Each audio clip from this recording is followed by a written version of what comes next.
Video बनाएगा ऐसे करके इधर से ये पोस्टर को लेते हुए, बैनर को लेते हुए उधर पूरा। बच्चों गुड मॉर्निंग। आज आपके बीच में है, इसके लिए हम आपके स्कूल के पूरे अध्यापक गणों को बहुत बहुत बधाई देते हैं, धन्यवाद देते हैं कि उन्होंने हमें यह अवसर दिया कि हम आपको कुछ बता सकें।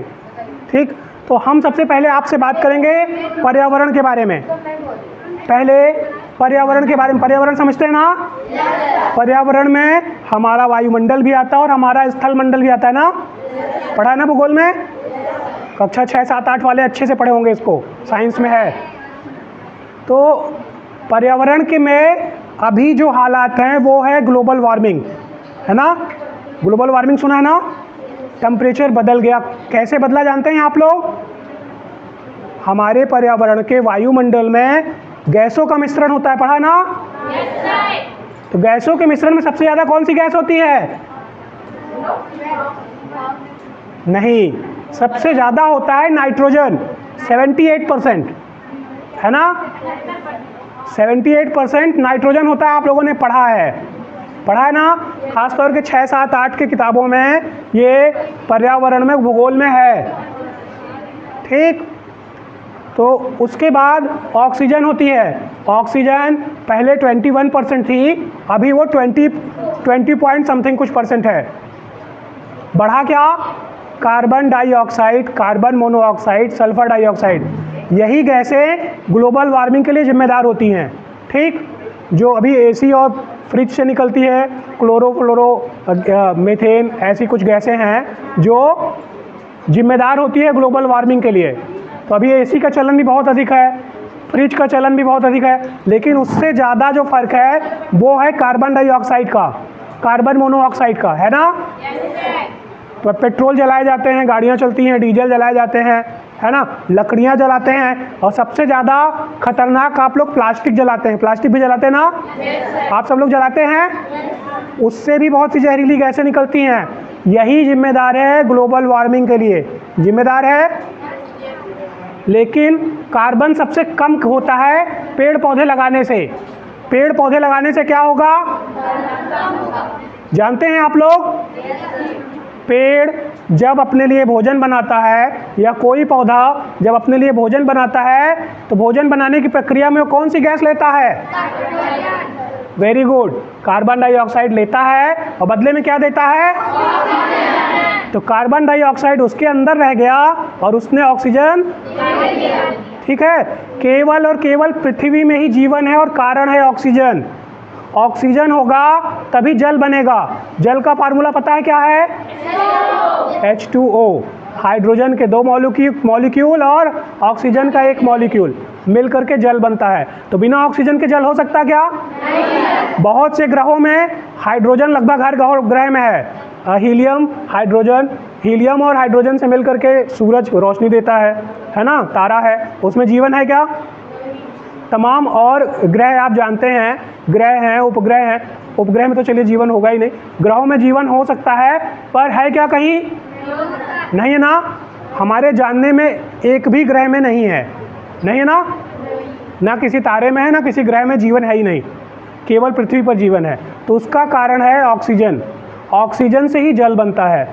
तो इसीलिए वो जल तलाश रहे हैं साइंटिस्ट, अलग अलग ग्रहों में जाकर के ऑक्सीजन और जल तलाश रहे हैं। कहीं कहीं ऑक्सीजन की थोड़ी मात्रा है, लेकिन वो जल बनाने के लिए पर्याप्त नहीं है। ठीक, तो अगर हमारे धरती पर जीवन है तो उसका कारण है ऑक्सीजन। तो ऑक्सीजन बढ़ाने के लिए हमें प्रयास करना चाहिए। कैसे प्रयास करेंगे आप जानते हैं? लगाते हैं क्या? सही बोलिए, सही बोलिए। अगर लगाते होते तो हमें यहाँ नहीं आना पड़ता, तब हम यहाँ नहीं होते अगर लगाता होता। सरकार ने इस साल, उत्तर प्रदेश सरकार ने 37 करोड़ पेड़ लगाए हैं, पता है आपको? 37, उसमें से कुछ ही तैयार होगा, 4-6% ही, बाकी सब नष्ट हो जाएगा। ठीक, सब नष्ट हो जाएगा। नष्ट इसलिए हो जाता है कि हम लोग ध्यान नहीं देते। हम लोग ध्यान देते क्या? क्योंकि जहाँ लगाए जाते हैं, छोटे छोटे पौधे लगाए जाते हैं, बकरी चरा लेती है, या सूख जाता है, या हम ही लोग तोड़ डालते हैं ना। तो हम आपके बीच में आए हैं कि हम में रुचि जगे कि हम प्रकृति की कैसे रक्षा कर सकें। रक्षा करना जरूरी है ना। अगर हम प्रयास नहीं करेंगे तो हमको ऑक्सीजन पर्याप्त मात्रा में मिलेगी क्या? तो उसके लिए जानकारी जरूरी है। जानकारी चाहिए ना। जैसे अभी आप प्लास्टिक जलाते हैं, कौन कौन जलाता है प्लास्टिक? प्लास्टिक घर में नहीं जलाते, वही प्लास्टिक है, पन्नी ही प्लास्टिक है। आप जलाते ना? जानते हो कितनी खतरनाक है? सिर्फ पर्यावरण के लिए नहीं, वो जलाने के बाद महकता है ना। तो जैसे ही महका, माइक्रो प्लास्टिक आपके शरीर में नाक के माध्यम से पेट में गया, कैंसर बनेगा, बचेंगे नहीं आप। आपको लगता है कि बहुत अच्छा कर लिया, नहीं, खुद के लिए बीमारी पैदा कर ली। खान सर का वीडियो कौन कौन देखता है?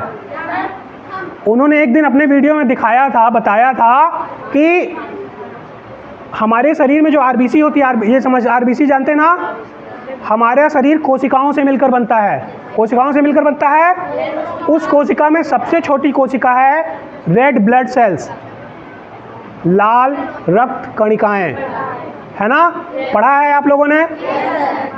तो वो सबसे छोटी कोशिका है, उसका काम है ऑक्सीजन को पूरे शरीर में ले जाना। वो खून में घुल रहती है और खून के साथ चलती है, और ऑक्सीजन जो हम लेते हैं वो पूरे शरीर में पहुंचाती है। लेकिन जैसे आप हमारे समाज में फिल्मों के माध्यम से या आसपास देखा है ना, प्रेम जानते हैं ना, देखा है ना? तो जो हमारी लाल रक्त कणिकाएं हैं, उसका प्रेम है कार्बन डाइऑक्साइड। अगर कार्बन डाइऑक्साइड मिलता है तो सबसे पहले वो उसको पकड़ता है, ऑक्सीजन को नहीं पकड़ता। तो अगर आप कार्बन डाइऑक्साइड फैलाएंगे तो क्या लेगा वो? तो प्लास्टिक जलाएंगे तो आप बीमार होंगे या बचेंगे? हवा में कार्बन का मात्रा बहुत कम है, अगर आप ज़्यादा करेंगे तो आपको ही नुकसान होगा। ठीक, अभी आपको बताया ना 78% नाइट्रोजन, 20 पॉइंट समथिंग क्या ऑक्सीजन, पहले 21 था। 1% में ही ढेरों गैसें आती हैं।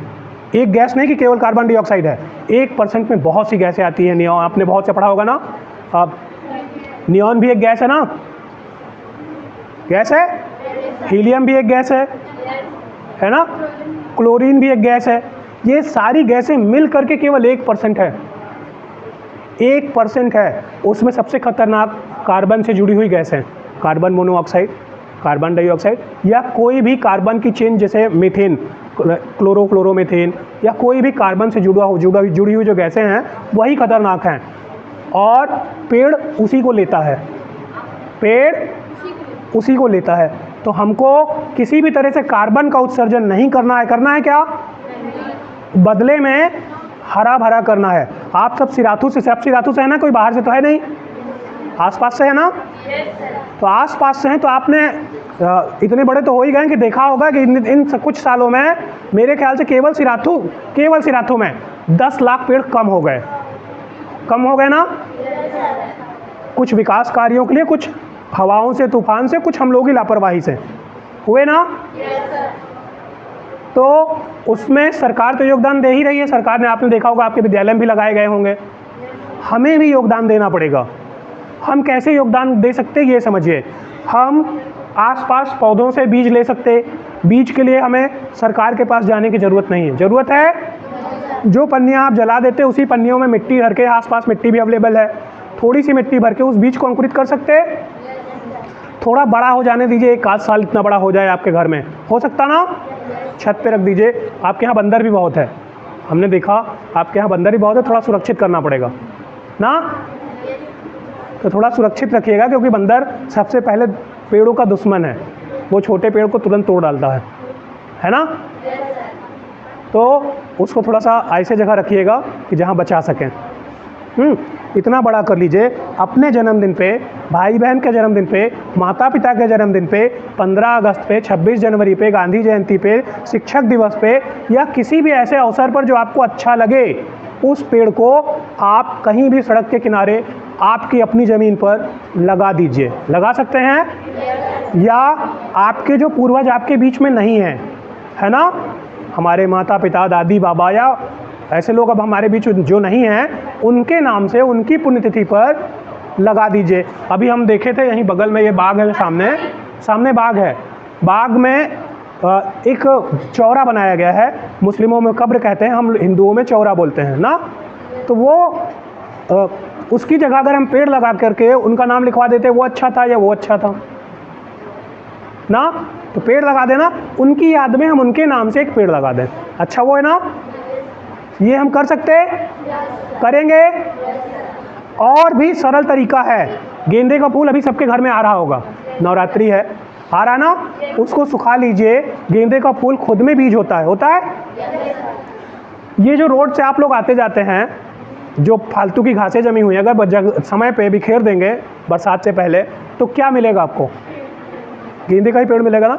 बकरी खाती भी है तो भी ये बड़ा हो जाता है। गेंदे में ऐसी खासियत है कि वो बकरी उसको शुरू में खा लेती है, फिर भी ये बड़ा हो जाता है, और बड़ा होने के बाद आपके रास्ते में जब आप आएंगे, खिला हुआ फूल मिलेगा, कैसा लगेगा?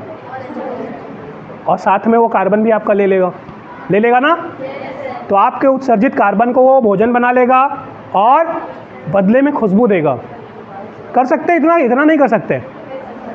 चलते फिरते फूल ही तो बिखेरना है ना। हमारी कराती है सर, हमने बीच में पेड़ को करवाया है, तो पालक, धनिया, फूल, पौधे सब लगवाती हैं, हेल्प करती हैं, लोग करती हैं, पानी डालती हैं डेली। जी, आप स्कूल में करते, अपने घर में भी कर सकते हैं और सड़कों पर भी कर सकते हैं। आते जाते जो बच्चे पैदल आते हैं, साइकिल से आते हैं, रोज़ एक फूल लाइए और बिखेरते चले जाइए।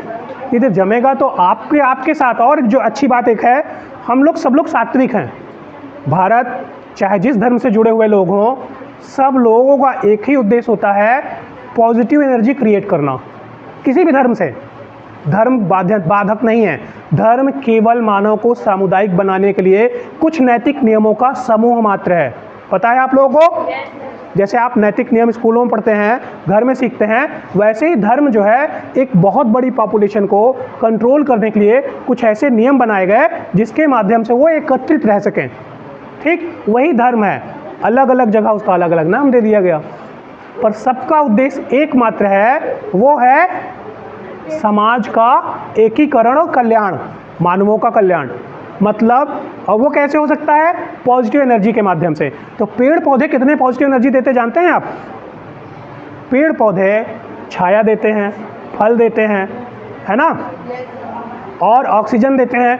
लेकिन जो सबसे बड़ा कारण है, जो सभी धर्मों में है, किसी को भी भोजन कराना सबसे ज़्यादा पॉजिटिव एनर्जी का केंद्र माना जाता है। मालूम है? हम पैदल ही टहल रहे हैं, 45 दिन हो गए, हमको बाहर ही भोजन मिलता है, तो मेरे अंदर से किसी के लिए नफरत निकलेगी क्या?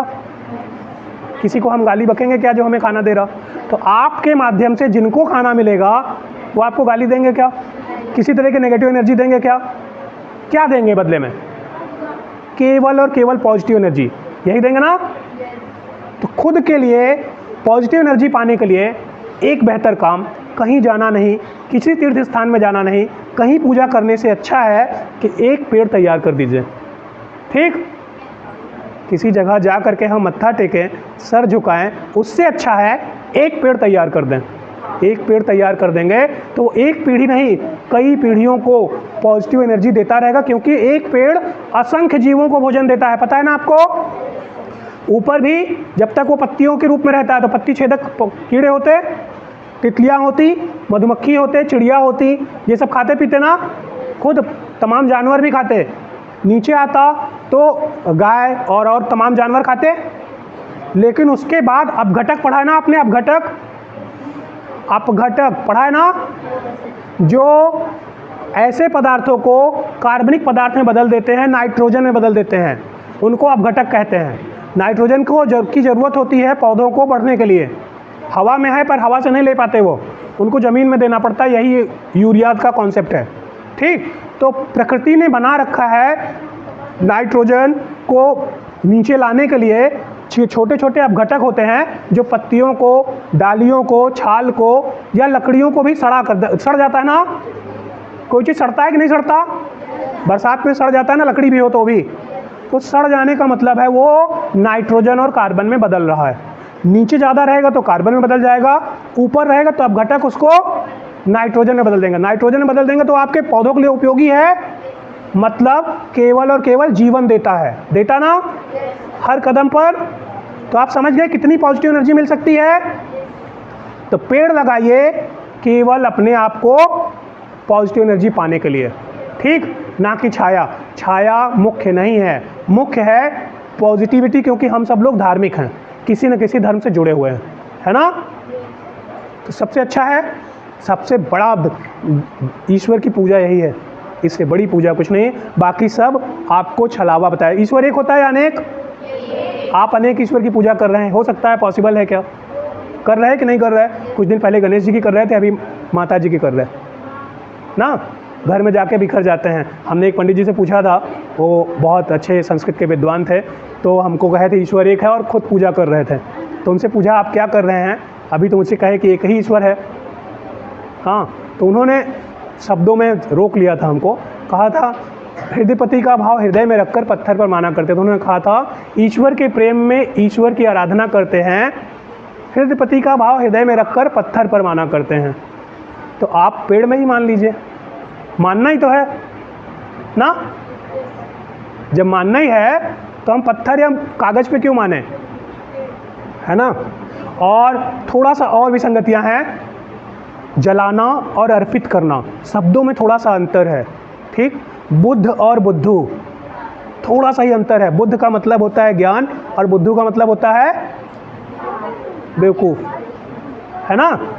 तो वैसे ही जलाना और अर्पित करना अंतर हो गया। आप कोई चीज़ जला देते हैं, लेकिन जो योग्य चीज़ हो उसको ही अर्पित करें। जल की चीज़ें जल में, वायु की चीज़ें वायु में, और पृथ्वी की चीज़ें पृथ्वी में ना। अग्नि की आवश्यकता है क्या? पर हम अग्नि या तो जल में अर्पित करते हैं चीज़ों को, है ना। तो अर्पित करना, जलाना, दो अलग अलग चीज़ें हैं, समझ लीजिएगा। नेगेटिविटी कहाँ से क्रिएट होती है, ठीक। तो जलाइए मत, क्या करिए, केवल अर्पित करिए उनको जो जहाँ देने योग्य हैं, है ना।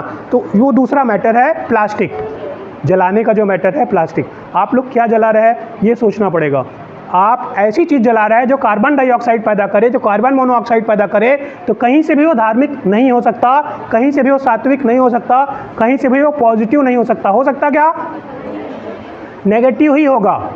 लेकिन हमें अपनी रक्षा के लिए जो हमने शब्द का नाम लिया अर्पित करना होता है, आहुतियाँ देनी होती हैं। तो अगर आप पूजा करते हैं तो अगरबत्ती धूप बत्ती जलाते हैं तो ये गलत है, लेकिन दिया जलाते हैं तो वो जला तब भी रहे, तब भी कार्बन डाइऑक्साइड ही फैला रहे, लेकिन वो आपके स्वास्थ्य के लिए अच्छा है।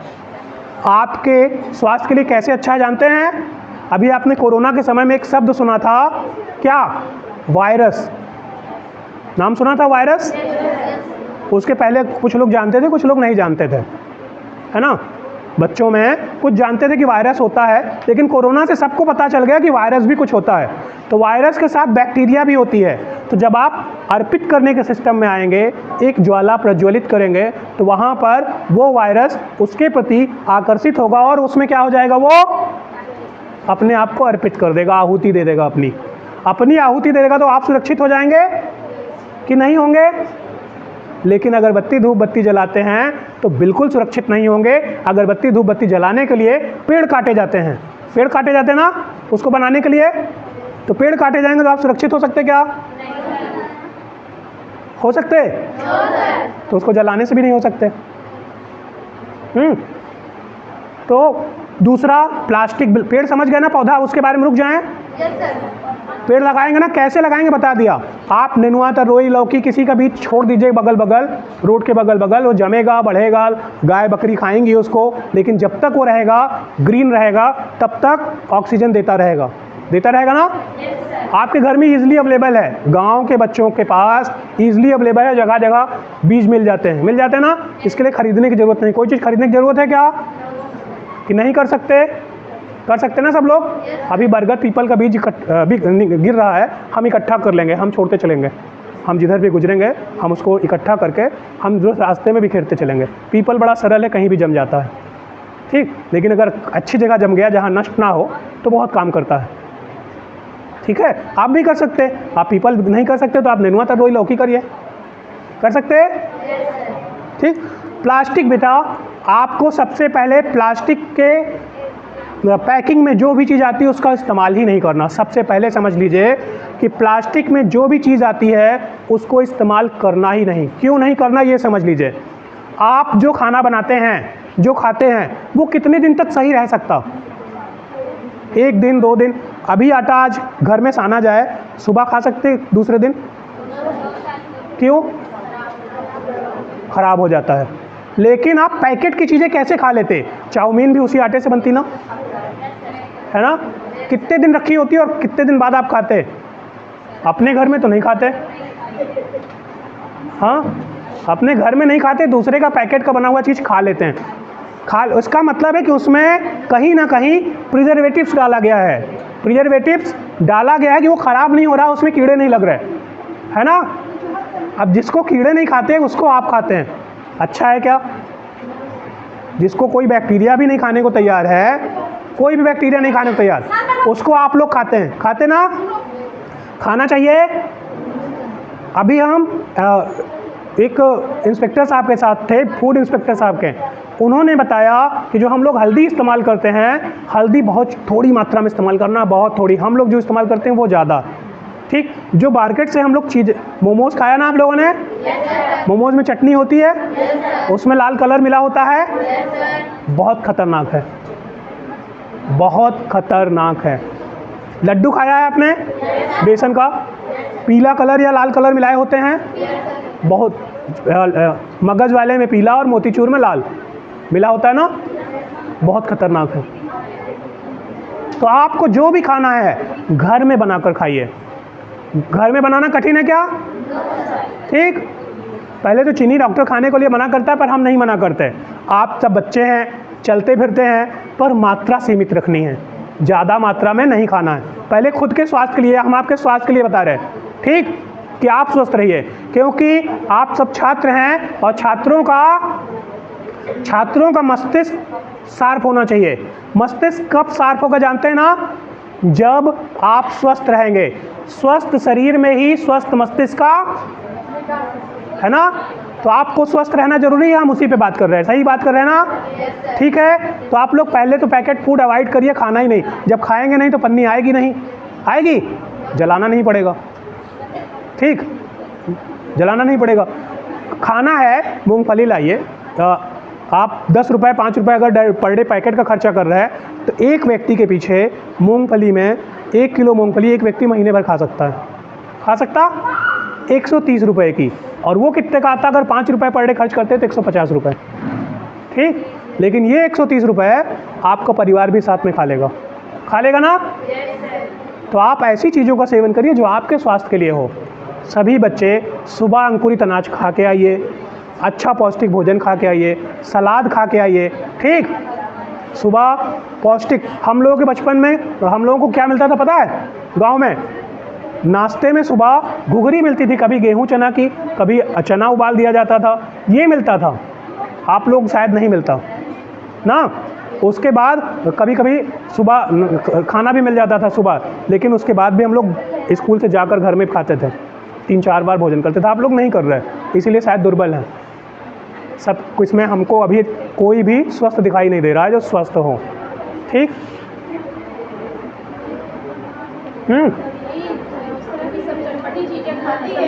तो आप स्वयं बीमार हैं, अपनी बीमारी का कारण समझ लीजिए, ठीक। आप स्वयं अपने कारण से बीमार हैं, ठीक। अंकुरित अनाज खाइए, मोटे अनाज खाइए। अभी आपने मिलेट्स का नाम सुना ना? सुपर फूड का नाम सुना है? अभी सुपर फूड बहुत प्रचलन में है। जानते हैं क्या है वो? आपको पता है वो क्या है? बाजरा आपके यहाँ पहले होता था ना, वही है जिसको आज मिलेट्स कहा जाता है, सुपर फूड कहा जाता है।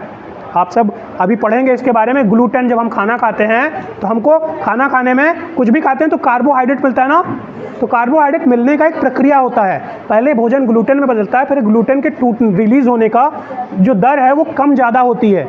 तो गेहूं में बहुत फास्ट हो जाता है, चीनी में सबसे फास्ट होता है, इसीलिए चीनी को अवॉइड किया जाता है। चीनी आप खा लेंगे तो बहुत जल्दी आपको एनर्जी मिल जाएगी, फिर थोड़ी सी चीनी में बहुत ज़्यादा एनर्जी। 3 चम्मच चीनी आपके एक बर्गर के बराबर, एक पिज़्ज़ा में जितनी एनर्जी मिलेगी या 4 रोटी में जितनी एनर्जी मिलेगी, 3 चम्मच चीनी उतनी एनर्जी देता है। लेकिन वो फास्ट देता है, जल्दी दे देता है, इसलिए आपको भोजन करने की ज़रूरत पड़ती है। और जो सुपर फूड की बात आई है, बाजरा, जोंधरी, जो ईजिली गांव में अवेलेबल है हम उन्हीं का नाम ले रहे हैं। उसमें कोदो भी आता है, रागी भी आता है, जो यहाँ नहीं अवेलेबल है उसका नाम नहीं ले रहे। ठीक, जो हमारे इलाके में नहीं पैदा होता उसको जाने देते हैं, लेकिन हमारे इलाके में बाजरा जोंधरी द्वारा आसानी से मिलता ना, इसी को सुपर फूड कहा जाता है। ठीक, क्योंकि ये ग्लूटेन को धीरे धीरे रिलीज करता है। इसको खाने से कार्बोहाइड्रेट की मात्रा हमारे शरीर में लगातार बनी रहती है और हम जल्दी जल्दी भूखे नहीं होते। ठीक, तो चलिए ये स्वास्थ्य के विषय में समझ गए। अपने आप को स्वस्थ रखिए। हम प्लास्टिक पर बात करने आए हैं आपके बीच में। प्लास्टिक बच्चों, प्लास्टिक जलाने से आपका वायुमंडल प्रदूषित होता है। यहाँ नालियों में फेंक देने से आपका स्वास्थ्य इफेक्ट होता है, क्योंकि वायरस पैदा होते हैं, मच्छर पैदा होते हैं, है ना। लेकिन अगर आप मिट्टी में फेंक देते हैं, खेतों में फेंक देते हैं, तो क्या होता है, तो बहुत बड़ी समस्या पैदा हो जाती है। ना तो वाटर रिचार्ज होगा अंडरग्राउंड, हम लोग अंडरग्राउंड वाटर का ही यूज़ करते हैं ना, खाने के लिए भी और खेती के लिए भी, पीने के लिए भी, खाना पीना जितना भी काम है पानी का, साफ पानी हमको अंडरग्राउंड वाटर से ही मिलता है ना।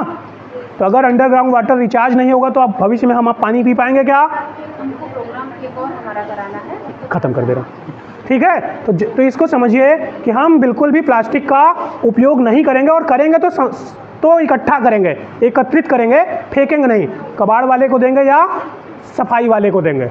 ठीक, हम प्रयास कर रहे हैं कि इनका धीरे धीरे वो लग जाए, रिसाइकिल प्लांट लग गया तो अच्छी बात हो जाएगी, एक व्यापार क्रिएट हो जाएगा। पर आप लोग ना जलाएंगे, ना इधर उधर फेंकेंगे, एकत्रित करके उसको कबाड़ वाले को देंगे या सफाई वाले को दे देंगे, तो वो एक ही जगह फेंकेंगे, जगह जगह नहीं बिखरेगी, है ना। और प्लास्टिक समझ गए ना। ठीक, अब केवल और केवल बचा आपका मेडिटेशन। आप सब बच्चे हैं, पहले तो घर में अभ्यास करिए। जो भी यहाँ पढ़िए, बिना घर में अभ्यास किए आपको कुछ भी नहीं आएगा, ये समझ लीजिए। कोचिंग ट्यूशन नहीं काम आने वाली बिना अभ्यास के, क्योंकि बच्चों का मन, मस्तिष्क जो होता है वो कंप्यूटर की तरह होता है। दो मेमोरी होती है, एक शॉर्ट टर्म, एक लॉन्ग टर्म। शॉर्ट इरेजेबल, तो आप में जो मेमोरी होती है वो शॉर्ट इरेजेबल होती है, तुरंत भूल जाएंगे। तो घर में अभ्यास करिए। बिना अभ्यास के आप किसी काम में पारंगत हैं क्या? अभ्यास करें तभी आप पारंगत हैं ना, उस काम को अच्छे से कर पा रहे हैं। तो पढ़ाई भी अभ्यास मांगती है। बहुत पुरानी कहावत है पढ़ाई के लिए, करत करत अभ्यास के जड़मति होत से जान, रसरी आवत जात सेल पर पड़त निशान। ये केवल बच्चों के लिए ये कहावत है। ठीक, जितना आप अभ्यास करेंगे उतना ही आपके मस्तिष्क में निशान बनेगा, जैसे पत्थर पर निशान बनता है। ठीक है, कर लेंगे ना अभ्यास घर पे?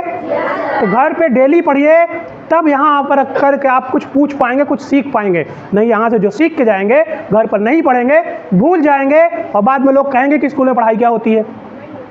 बाद में लोग कहेंगे कि हमारे समय में जितने आप एक है ना, ये सारे मिल के हैं, एक सेक्शन में होते थे सरकारी स्कूल में। ठीक, हम भी सरकारी स्कूल से पढ़ के आए।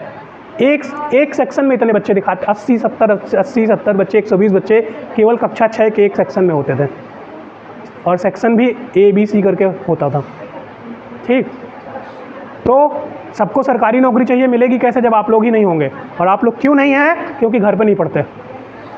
घर पे पढ़ने लगिए, आप अच्छे बन जाइए, तो आपके अभिभावक भी सरकारी स्कूल में ही आपको भेजेंगे।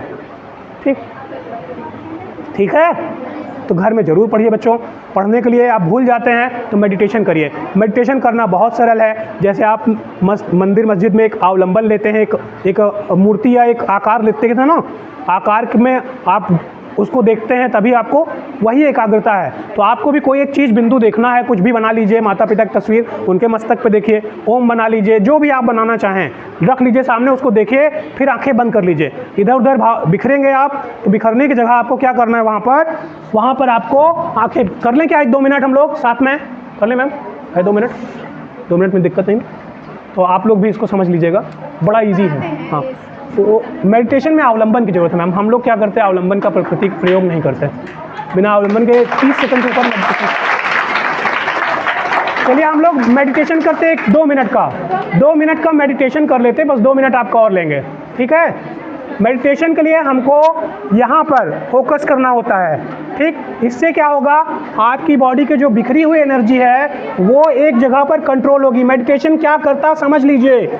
आप लोग थक जाते ना, पढ़ते पढ़ते, काम करते करते, तो ऐसी समय में आपको अपनी पूरे बॉडी की एनर्जी को एक जगह फोकस करना है और वो है ये जगह, ठीक।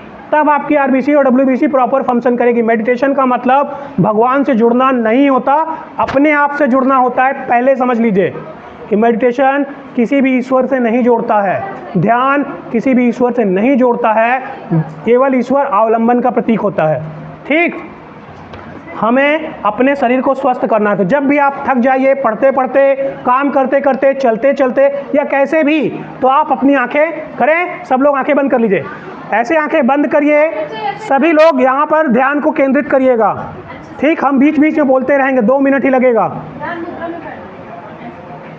जैसे भी हैं आप, कोई बात नहीं, आपको सारी एनर्जी को यहाँ केंद्रित करना है। आंखें बंद कर लो और ध्यान एकाग्र कर लो। जहाँ बिंदी टीका लगाते हैं सब लोग आंखें बंद करके करेंगे, ठीक। आंखें बंद करिए, किसी भी तरह के हाथ को इधर उधर नहीं करना, उंगली इधर उधर मत करिए, हम बाबा रामदेव नहीं हैं, हटा लीजिए। आंखें बंद। हाथ ऐसे वैसे करने की जरूरत नहीं, कैसे भी रख लीजिए सामान्य से, ठीक। आंखें बंद, पूरी एनर्जी कंट्रोल करिए अपने वहाँ पर जहाँ पर हम टीका लगाते हैं या बिंदी लगाते हैं।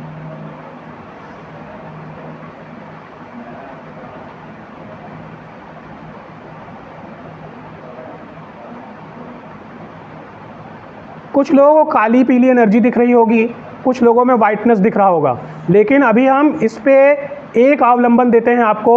उस अवलंबन को लीजिएगा।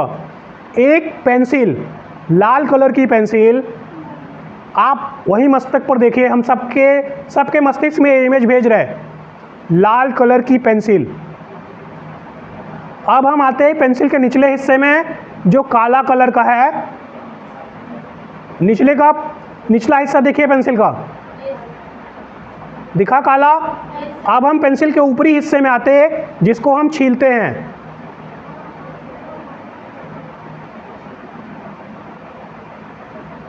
अब हम छिली हुई पेंसिल की नोक देख रहे हैं, छिली हुई पेंसिल की नोक देखिए।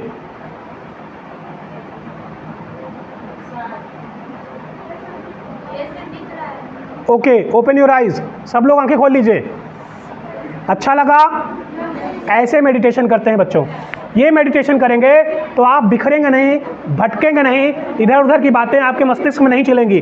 अगर हम ये अवलंबन आपको नहीं देते तो 15 सेकंड के अंदर आपका मस्तिष्क कहीं और कल्पना करने लगता। कहीं आप जो झगड़ा करके आए हैं, जो लड़ाई अपने क्लास में की है, जो आपको किसी ने कुछ बोला है, जो आपके घर में हुआ है, वो सब दिखने लगता। इसीलिए इस अवलंबन का हमने प्रयोग किया। तो आप क्या करेंगे? आपको कोई बोलने वाला तो मिलेगा नहीं, मिलेगा? तो आप क्या करेंगे?